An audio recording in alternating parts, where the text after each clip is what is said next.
And Jasmine Crockett, oh, Jasmine Crockett, the record speaks for itself. She wants to be a senator, though her street girl persona is about as real as her nails.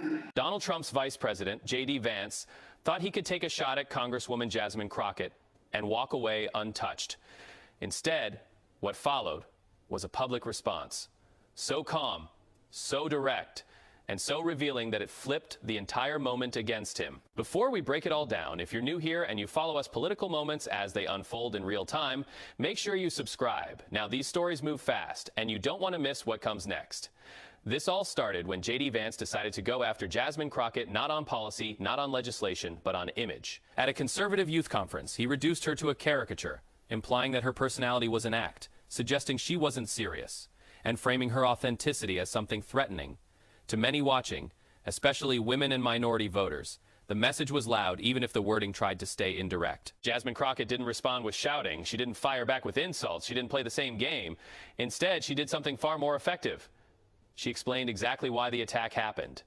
According to Crockett, this wasn't about her nails, her appearance, or some invented persona. It was about fear. She pointed out that Republican leadership is losing ground, not just in swing states, but in places they once assumed were untouchable. Deep red states, reliable voting blocs, and when momentum starts shifting, strategy changes. Instead of debating policy, critics go personal. Instead of talking about results, they talk about image. Instead of answering real questions, they create distractions. Crockett made it clear she has never hidden who she is. Her education is public, her legal work is documented, her record exists long before she ever ran for office. She didn't invent an origin story, she didn't change identities to fit a room, she didn't perform. And that authenticity, she said, is exactly what unsettles people who rely on spectacle instead of substance. Then came the moment that reframed everything.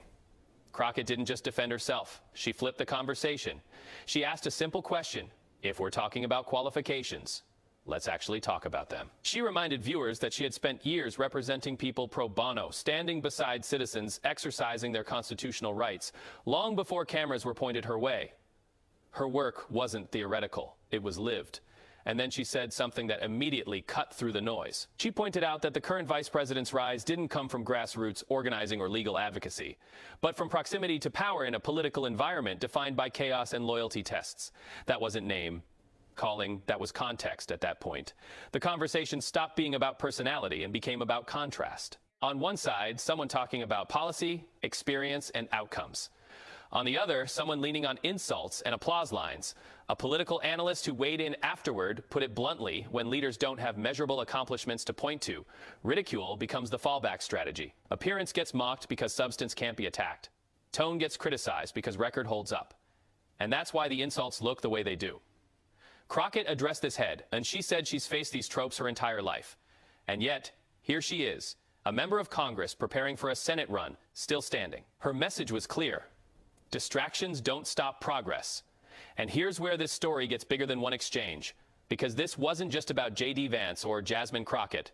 It was about a pattern.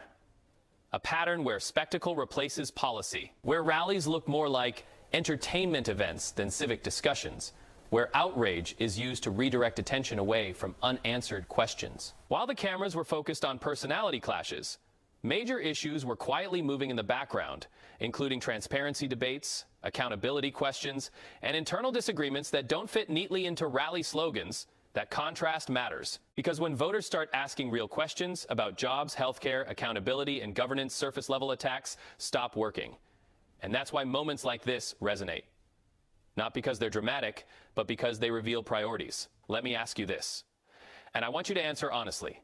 In the comments, do attacks on appearance and personality still influence voters? Or are people starting to tune that out?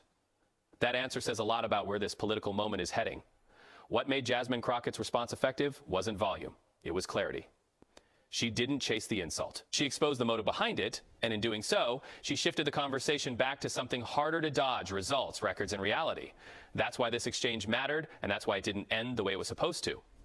If you found this breakdown useful, subscribe for more clear, fact-focused political analysis without the noise, because these moments don't exist in isolation, and the next one is already coming.